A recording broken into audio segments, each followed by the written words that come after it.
ఒక్కసారి కొమ్మూరి గోల్డ్ కి కాల్ చేయండి. తాకట్లో ఉన్న మీ బంగారాన్ని విడిపించి మార్కెట్ ప్రైస్ కి వాళ్ళు కొనుక్కుని మిగతా డబ్బులు మీకు ఇచ్చేస్తారు. హాయ్, వెల్కమ్ టు మనం టీవీ. మనం టీవీ ఉన్నది మన కోసం. నేను మీ జర్నలిస్ట్ మనోజ్. సో గతంలో ఒక 10-15 ఏళ్ల క్రితం అమెరికా వెళ్ళిన వాళ్ళు అండ్ ఇప్పుడు అమెరికా వెళ్ళే వాళ్ళకి సో అంటే అప్పుడు వెళ్ళారు, ఇప్పుడు వెళ్ళారు. సో కొన్ని నిబంధనలు మారుతున్నాయి, అయినా సరే వెళ్తున్నారు, వస్తున్నారు, బిజినెస్లు ఇంకా స్టడీ పర్పస్ కోసం అన్ని రకాలుగా జరుగుతున్నాయి. కానీ గతంలో వెళ్ళిన వాళ్ళ మీద ఉన్న ఆ యొక్క ప్రత్యేక దృష్టి ఇప్పుడున్న వాళ్ళ మీద ఉన్నట్లు, పర్టికులర్గా ట్రంప్ తీసుకునే ఆంక్షలు.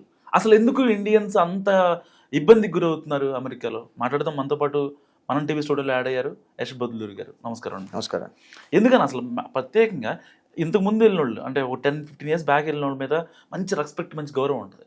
రీసెంట్గా వెళ్ళిన వాళ్ళు ఏదో అక్కడ వాళ్ళని ఇబ్బంది పెడుతున్నారనో, వీళ్ళు ప్రొజెక్ట్ చేసుకోవడం, మా అంటే ఒక వీడియో తీసి మమ్మల్ని ఇబ్బంది పెడుతున్నారంటాం. కానీ అక్కడ ఇమిగ్రేషన్ వాళ్ళు చెప్పేది ఏంటి? లేదు, వీళ్ళు ఒక చీప్ థింగ్స్ చేస్తున్నారు ఇక్కడ ఇండియన్స్, అందుకనే మేము వాళ్ళని ఇలా అనాల్సి వస్తుంది, వీసా గైడ్లైన్స్ మార్చాల్సి వస్తుందని చెప్పి మాట్లాడుతున్నారు. ఏంటి కరెక్ట్ ఏంటన్న అసలు? అంటే మీరు 80s వెళ్ళిన డాక్టర్స్ వెళ్ళారు, 80s డాక్టర్స్ వెళ్ళారు అమెరికాకు. ఇండియన్స్ అంటే డాక్టర్స్ అనే వాళ్ళు ఒక మంచి పేరు ఉండేది, మంచి గౌరవం ఉండేది. 90s 2000s అందరూ ఇన్ఫర్మేషన్ టెక్నాలజీ ఐటీ వాళ్ళు వెళ్ళారు, అందరూ డాక్టర్స్ కూడా వెళ్ళారు. కానీ ఐటీ వాళ్ళు ఎక్కువ వెళ్ళటం మొదలు పెట్టారు 2000 ఆ టైంలో, Y2Kలో. అక్కడంటే ఐటీ ఇంజనీర్స్ అనే గొప్ప, వాళ్ళని చాలా బాగా చూసేవాళ్ళు అనమాట. ఎందుకంటే వీళ్ళంతా ఇన్ఫర్మేషన్ టెక్నాలజీ, వీళ్ళంతా సాఫ్ట్వేర్ ఇంజనీర్స్ అని చూసేవాళ్ళు, మంచి నాలెడ్జ్, మంచి వాళ్ళు. అక్కడ నుంచి ఆ టైంలో 2010 వరకు వెళ్ళిన వాళ్ళు కూడా అక్కడున్న నియమాలకి, అక్కడున్న పద్ధతులకి అక్కడ వాళ్ళతో వెల్జల్ అయ్యేవాళ్ళు. ఏది కూడా ఇండియన్ కల్చర్ని తీసుకెళ్ళి అక్కడ ఎంబెడ్ చేసేవాళ్ళు కాదు. 2015 తర్వాత 2016, 20 ఆ టైంలో నుంచి వచ్చిన, అంటే 2016-17 టైం నుంచి వచ్చిన వాళ్ళందరూ ఏంటంటే ఇండియన్ కల్చర్ని అక్కడ తీసుకొచ్చేసారు. ఇక్కడ కూడా మన అమ్మలు అడిగితే అమెరికా కూడా మన ఇండియాలోనే ఉంటుందిరా అని చెప్తారు. అవునా? ఇక్కడ ఏం జరుగుతుందంటే 2 విషయాలు. ఉదాహరణ సింగపూర్ తీసుకోండి. సింగపూర్లో లిటిల్ ఇండియా అనేది ఒకటి ఉంది. ఆ లిటిల్ ఇండియాలో ఎప్పుడు ఇండియన్స్ అక్కడే ఊస్తారు, అక్కడే పాన్ పరాకులు తింటారు, అక్కడే టాయిలెట్లు పోస్తారు, అంతా చేస్తారు. సింగపూర్ మొత్తం అద్భుతంగా ఉంటుంది, ఆ లిటిల్ ఇండియా మొత్తం దరిద్రంగా ఉంటుంది. ఎందుకంటే సింగపూర్ గవర్నమెంట్ కూడా అక్కడ చెప్పి చేసి ఎంత ప్రయత్నం చేసినా ఫెడప్ అయిపోయి వదిలేశారు దాన్ని. ఆ లిటిల్ ఇండియా అనే ప్లేస్ ఎంత దరిద్రంగా ఉంటుంది అంటే మిగతా సింగపూర్ ఒకసారి చూస్తే మనం ఎక్కడికి వచ్చారా బాబు అని అనిపిస్తుంది ఆ సిటీలోకి వెళ్తే, లిటిల్ ఇండియా సిటీలోకి వెళ్తే. అలానే ఈరోజు అమెరికాలో కూడా 2017 నుంచి వచ్చిన స్టూడెంట్స్, నేను ఎవరైనా బ్లేమ్ చేయట్లా, కల్చర్ గురించి చెప్తున్నా. వచ్చిన స్టూడెంట్స్ అందరూ ఏంటంటే ఇండియన్ కల్చర్ని యాజ్ ఇట్ ఈస్గా అక్కడ రెప్లికేట్ చేస్తున్నారు. ఎట్లా? ఉదాహరణకి వినాయక చవితి 2015-2016 వరకు వినాయక చవితులు చేసిన ఏ రోజు ఊరేగించే వాళ్ళు కాదు. సినిమా థియేటర్లో సినిమాలు వేసినా ఏ రోజు పేపర్లు ఇసే వాళ్ళు కాదు, లేదా కొబ్బరికాయలు కొట్టేవాళ్ళు కాదు, లేదా పాలాభిషేకాలు చేసేవాళ్ళు కాదు అమెరికాలో. 17 తర్వాత 18 తర్వాత, మరీ ముఖ్యంగా 2020 తర్వాత నుంచి పవన్ కళ్యాణ్ సినిమా వచ్చినా, బాలకృష్ణ గారి సినిమా వచ్చినా, లేదా ఎన్టీఆర్ గారి సినిమా వచ్చినా, లేదా ఇంకెవరి సినిమా వచ్చినా, చిరంజీవి సినిమా వచ్చినా, దండలు, పాలాభిషేకాలు, టెంకాయలు కొట్టాలు, కేకులు కట్ చేయటాలు, మన థియేటర్లో మొత్తం పేపర్లు వేయటాలు. ఒక థియేటర్లో 10-12 స్క్రీన్లు ఉంటాయి. ఒక స్క్రీన్లో మాత్రమే మన సినిమా నడుస్తుంది. మిగతా 9 స్క్రీన్లలో మిగతా వాళ్ళందరూ వస్తారు కదా, వాళ్ళందరూ కూడా ఇబ్బంది కలిగిస్తున్నాం కదా మనం. ఆ టెంకాయలు కొట్టి, ఆ కేకులు కట్ చేసి, ఆ యాగి చేసి, ఆ పేపర్లు వేస్తే ఇబ్బంది కలుగుతాయి కదా. ఎక్కడి నుంచి వచ్చింది ఈ కల్చర్ అంతా? ఇక్కడ నుంచే కదా అక్కడ ఇంపోర్ట్ అయింది. ఒక వినాయకుడు విగ్రహం పెట్టి ఊరేగించడం అనే కల్చర్ ఇండియా నుంచి అక్కడికి వచ్చింది కదా. నేను కల్చర్ని తీసుకురండి, బ్యాడ్ ప్రాక్టీసెస్ తీసుకురాకూడదు అన్న. ఆ ఊరేగింపులు మన ఇండియాకి సెట్ అవుతాయి, అమెరికాకి సెట్ కావు. ఇప్పుడు అమెరికాలో వినాయకుడు విగ్రహం ఊరేగించాలన్నా, లేదంటే వినాయకుడు విగ్రహం రోడ్ మీద పెడితే ఆ స్ట్రీట్ మొత్తం బ్లాక్ చేయాలన్నా, ఆ స్ట్రీట్లో 20 ఇల్లులు ఉంటాయి, 20 ఇల్లు అందరు ఇండియన్స్ ఉంటారు, వేరే వాళ్ళు కూడా ఉంటారు. వాళ్ళు చెప్పలేకపోతారేమో, కానీ వాళ్ళు ఫీల్ అవుతున్నారు కదా, దటిలో వీళ్ళు మన ప్రైవసీని తీసేస్తున్నారు, ఇలా లేకిగా బిహేవ్ చేస్తున్నారు, అలగాగా బిహేవ్ చేస్తున్నారు, ఫీల్ అవుతారు కదా వాళ్ళు. ఇవన్నీ దారితీస్తున్నాయి. అంటే డాలస్లో don't make Dallas as India అని ప్లకార్డులు పట్టుకుంటున్నారు తెల్లోళ్ళు. ఇండియన్స్ వెళ్ళిపోండి అని ప్లకార్డులు పట్టుకుంటున్నారు తెల్లోళ్ళు. ఓకే, ఇవన్నీ ఎక్కడ దారితీస్తున్నాయి? ఇండియన్స్ మీద వ్యతిరేకతకు దారితీస్తున్నాయి. ఎప్పుడైనా సరే మనం వేరే దేశంకి వెళ్ళాలంటే చాలా సైలెంట్గా పాతుకుపోతూ ఉంటారు చాలామంది. ఉదాహరణకి ముస్లిం సోదరులను తీసుకోండి. ఓకే, ముస్లిం సోదరులు అమెరికాలో చాలా సైలెంట్గా పాతుకుపోతున్నారు.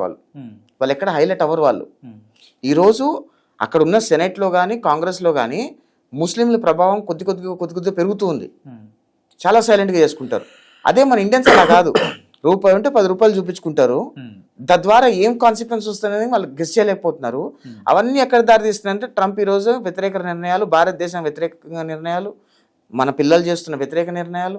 మన పిల్లలు ఇక్కడ నుంచి మాస్టర్స్ చదువుకోవడానికి వెళ్ళిన వాళ్ళు మాస్టర్స్ చదువుకొని అక్కడ ఉద్యోగాలు వస్తే వైట్ కాలర్ జాబ్స్ చేసుకొని బయటికి రావాలి. అంతేగాని అక్కడ ఇల్లీగల్ జాబ్స్ చేయడానికి కాదు వాళ్ళకి వీసాలు ఇచ్చింది. కానీ చాలా మంది క్యాష్ అండ్ క్యారీ జాబ్స్ చేస్తుంటారు కదా. చేస్తారు. అది ఎక్కడ దారి తీస్తుంది? ఉదాహరణకి ఒక అమెరికన్ రెస్టారెంట్లో కానీ మెక్డీస్లో కానివ్వండి, ఇప్పుడు చాలా మంది మెక్డీస్ ఇండియన్స్ ఓన్ చేస్తున్నారు ఆ ఫ్రాంచైజీస్ అని. అప్పుడు ఒక 5 years బ్యాక్ మెక్డీస్లో తెల్లోళ్ళే పనిచేసేవాళ్ళు. ఎవరైతే ఐటీ జాబులు చేయరో, ఎవరైతే ఈ వైట్ కలర్ జాబ్ చేయలేరో వాళ్ళు $12 $15 పనిచేసి ఉండేవాళ్ళు వాళ్ళు తెల్లోళ్ళు. ఇప్పుడు మన ఇండియన్స్ అందరూ అక్కడికి వచ్చేసరికి ఏమైందంటే వీళ్ళు $15 పనిచేసే వాళ్ళు వీళ్ళు $8 $9 పనిచేస్తాం అనేసరికి వాళ్ళని తీసేసి వీళ్ళని పెట్టుకుంటున్నారు. వాళ్ళందరూ ఎక్కడికి వెళ్తారు? వాళ్ళందరూ హోమ్లెస్ అయిపోతున్నారు. వాళ్ళందరూ రోడ్ల మీద పడి తిరుగుతున్నారు, గంజాయికి అలవాటు అయిపోతున్నారు, డ్రగ్స్కి అలవాటు పడిపోతున్నారు, వాళ్ళ క్రైమ్ రేట్ పెరిగిపోతుంది. సో ఇదంతా దేనికి ఈ మూల కారణం ఏంటి అనే విశ్లేషణ చాలా జరగాల్సిన అవసరం ఉంది. ఈరోజు ట్రంప్ ఇండియన్స్ మీద, ఇండియన్ స్టూడెంట్స్ మీద, H1ల మీద అంత పగబట్టడానికి కారణం ఏంటి అంటే అక్కడ ఎవరైతే వైట్ కలర్ జాబ్స్ చేసుకోలేని వాళ్ళ జాబ్స్ కూడా మనం తీసేసుకుంటున్నాం అనే ఒక ఉద్దేశం అనేది అమెరికన్స్ చాలా బలంగా ఉంది. ఈరోజు ఇండియన్స్ మీద అంత రెస్పెక్ట్ లేకుండా ఎందుకు పోతుందంటే ఈరోజు పబ్బులోకి వెళ్ళి తాగేసి వచ్చి డ్రంక్ అండ్ డ్రైవ్ చేసి దొరికిపోతున్నారు. ఓకే, యాక్సిడెంట్లు చేస్తున్నారు, షాప్లో దొంగతనాలు చేస్తున్నారు, ఈ ఆర్ట్ జాబ్స్ చేస్తున్నారు, ఇల్లీగల్ జాబ్స్ చేస్తున్నారు. ఇంకా చెప్పాలంటే ఇంకా చాలా నీచమైన పనులు కూడా చేస్తున్నారు. అవన్నీ అమెరికన్ సమాజానికి నచ్చకపోవడంతో ఇవన్నీ కలిసిగట్టుగా ఒక బబుల్గా ఫామ్ అయింది. ఇప్పుడు ఆ బబుల్ ఎప్పుడో బర్స్ట్ అవుతుంది. ఎప్పుడైతే బైడెన్ గవర్నమెంట్ వచ్చిందో అప్పటి వరకు సంవత్సరానికి 80,000 మంది 90,000 మంది స్టూడెంట్స్ వీసాలు మాత్రమే వచ్చిండేవి. ఓకే, బైడెన్ గవర్నమెంట్ వచ్చిన తర్వాత దాన్ని డబల్ చేసేసారు. అంటే ఏడాదికి దాదాపు 2 లక్షల మంది విద్యార్థులకు వీసాలు ఇస్తున్నారు. ఆయన ఉన్న 4 సంవత్సరాల్లో 8 లక్షల మంది విద్యార్థులు వచ్చేసారు భారతదేశం వివిధ దేశాల నుంచి. మన దేశం అమెరికాలో సంవత్సరానికి ఒక 60,000 నుంచి 70,000 కొత్త ఉద్యోగాలు వస్తే గొప్ప, ఎకానమీ బాగా ఉంటే. ఓకే, ప్రతి సంవత్సరం 2 లక్షల మంది విద్యార్థులు పాస్ అవుట్ అవుతా ఉన్నారు. అవునా? ఈ బైడెన్ వచ్చిన తర్వాత ఎకానమీ కూడా రెసిషన్లోకి వెళ్ళిపోయింది, అండర్ ద కార్పెట్ రెసిషన్లోకి వెళ్ళిపోయింది. అప్పటికే బైడెన్ వచ్చిన సంవత్సరానికే దాదాపు 1,00,000 మంది H1B వీసాదారులు ఇంకా ఉద్యోగాలు లేక బయట కొట్టుమిట్టాడుతున్నారు. ప్లస్ ఈ 2.5 లక్షల మంది ఏడాదికి వస్తున్నారు. ఈ 3 లక్షల ఉద్యోగాలు అమెరికాలో లేనప్పుడు ఏం చేస్తారు? ఏం జరుగుతుంది? H1B హోల్డ్ చేయడం కొంచెం కష్టమే కానీ హోల్డ్ చేస్తారు కొంతమంది. ఇప్పుడు ఒక 10 years జాబ్ చేసుకున్నాడు, 1 year H1B హోల్డ్ చేసుకోగలుగుతాడు అక్కడ. సో ఇవన్నీ కష్టాలు ఉన్నాయి. సో వీళ్ళు ఏం చేస్తారు? మాస్టర్స్ అయిపోయిన తర్వాత ఉద్యోగాలు లేకపోవడంతో వాళ్ళు ఆర్ట్ జాబ్స్ చేయడం మొదలు పెడతారు, లేదా ఇల్లీగల్ జాబ్స్ చేయడం మొదలు పెడుతున్నారు, లేదా ఇంకేదో పనులు చేయడం మొదలు పెడతారు, ఇంకేదో నీచమైన పనులు చేసి డబ్బులు సంపాదించుకొని అక్కడ సర్వైవ్ అవ్వడానికి ట్రై చేస్తున్నారు. 2020 నుంచి మా లాంటి వాళ్ళందరూ అవి రాబోయే ఫ్యూచర్ ప్రెడిక్ట్ చేసి మీరు మాస్టర్స్ మీ పిల్లల్ని పంపిస్తే మీ పిల్లల ఫీజు మీరు స్వయంగా కట్టగలిగితేనే మాస్టర్స్ పంపించండి. లోన్లు తీసుకుంటే వాళ్ళు అక్కడ మాస్టర్స్ చదివిన తర్వాత ఉద్యోగాలు లేకపోతే ఇక్కడ లోన్లు మీరు తీర్చుకోలేకపోతే అక్కడ వాళ్ళు ఆర్ట్ జాబ్స్ ఇల్లీగల్ జాబ్స్ చేసి దొరికిపోతే కనుక వాళ్ళ జీవితం నాశనం అయిపోతుంది అని చెప్పి 2020 నుంచి చెప్పడం మొదలుపెట్టాం. అప్పుడు ఇక్కడ తల్లిదండ్రులు ఏమనుకున్నారు తెలుసా? ఈడే ఇక్కడ స్థిరపడిపోయాడు, ఆడు మంచి సెట్ అయిపోయాడు, ఇక్కడ ఉన్న పిల్లల్ని రావద్దంటున్నాడు, వీడికి ఏం పోయే కాలం వచ్చిందని నన్ను తిట్టుకున్నారు. అవునా? ఇప్పుడు ఏం చేస్తున్నారు? ఆర్ట్ జాబ్స్ చేస్తే దొరికిపోతే డిపోర్ట్ అయిపోతారు, దొంగతనం చేస్తే దొరికి జైలుకి వెళ్తున్నారు, ఓకే, ప్రాస్టిట్యూషన్ చేస్తే దొరికి జైలుకి వెళ్ళిపోతున్నారు. ఇవన్నీ జరుగుతున్నాయి కదా. ఎవరి పిల్లలు నాశనం అయిపోతున్నారు ఇక్కడ? మీరేదో తల్లిదండ్రులు ఏదో జస్ట్ ఒక సెమిస్టర్ ఫీజు కట్టేసేసి లోన్ తీసుకుని పంపించి వాడు చేస్తాడులే అనుకుంటున్నారు. ఇక్కడ సింపుల్ గా అనుకుంటున్నారు తల్లిదండ్రులు. వాళ్ళు అక్కడ ఏం చేస్తున్నాడు, తింటున్నాడా తినట్లేదా, ఇక్కడ తల్లిదండ్రులు డబ్బులు అడగాలంటే వాడి తల్లిదండ్రుల పరిస్థితి తెలుసుకొని అక్కడ వాడు ఆర్ట్ జాబ్ చేసి అక్కడ ఇంకేదో చేసి వాడు కింద మీద పడుతున్నాడు.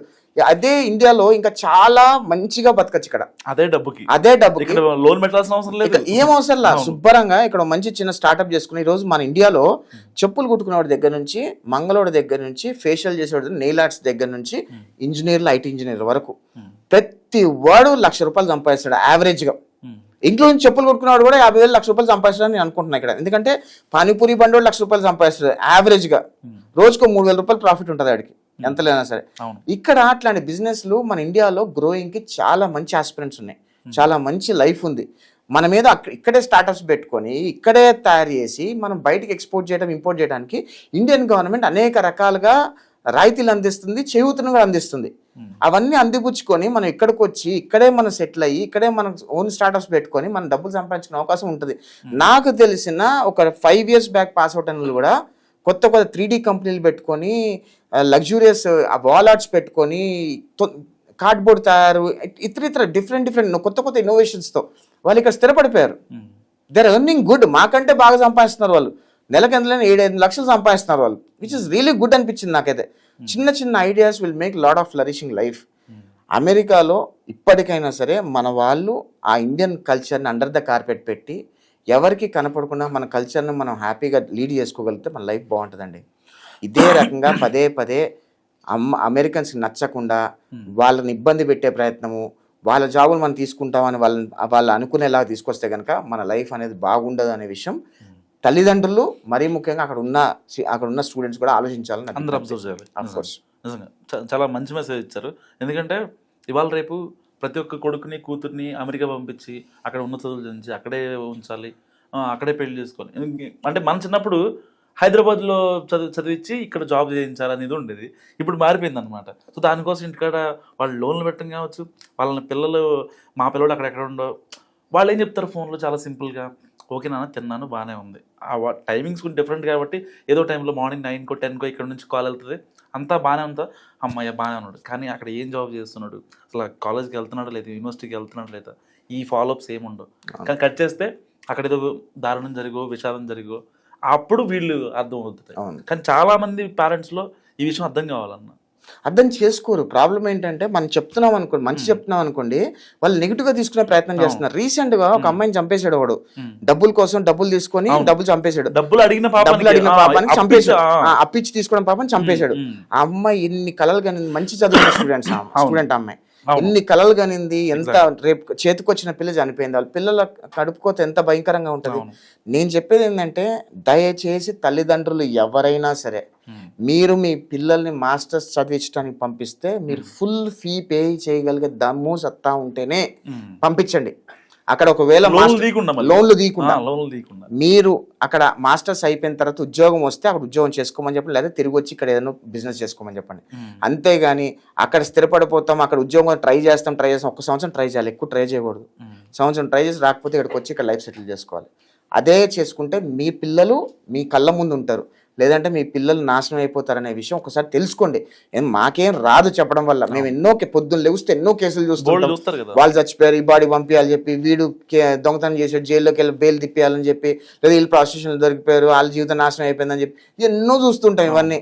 కానీ ఇవన్నీ కొన్ని మేము చెప్పలేం కూడా బయటికి. అందుకనే తల్లిదండ్రులు కూడా వాళ్ళ పిల్లలు అమెరికా వెళ్తానా సరే అక్కడ పరిస్థితులు అనుకూలంగా ఉన్నాయా లేవా ఆలోచించి విశ్లేషించి అక్కడ ఉన్న వాళ్ళతో మాట్లాడి దయచేసి పంపించే ప్రయత్నం చేయండి. అనవసరంగా లోన్లు తీసుకున్న లోన్లు కట్టుకోవాలి కాబట్టి వాళ్ళు అక్కడ హాట్ జాబ్స్ చేయటము, వాళ్ళ జీవితాలు స్టేక్ పెట్టడం వల్ల మీ పిల్లల జీవితాన్ని మీరే నాశనం చేస్తున్నారనే విషయం తల్లిదండ్రులు గ్రహించకపోతే కనుక వాళ్ళ జీవితాలు నాశనం అయిపోతాయి అనేది మాత్రం చెప్పగలుగుతాం. థ్యాంక్ యూ అన్న, మంచి మెసేజ్ ఇచ్చారు. సో ఇది యష్ గారి అనాలిసిస్. మీరేమనుకుంటున్నారు మస్ట్ కామెంట్ చేయండి. చూస్తూనే ఉండండి మనం టీవీ.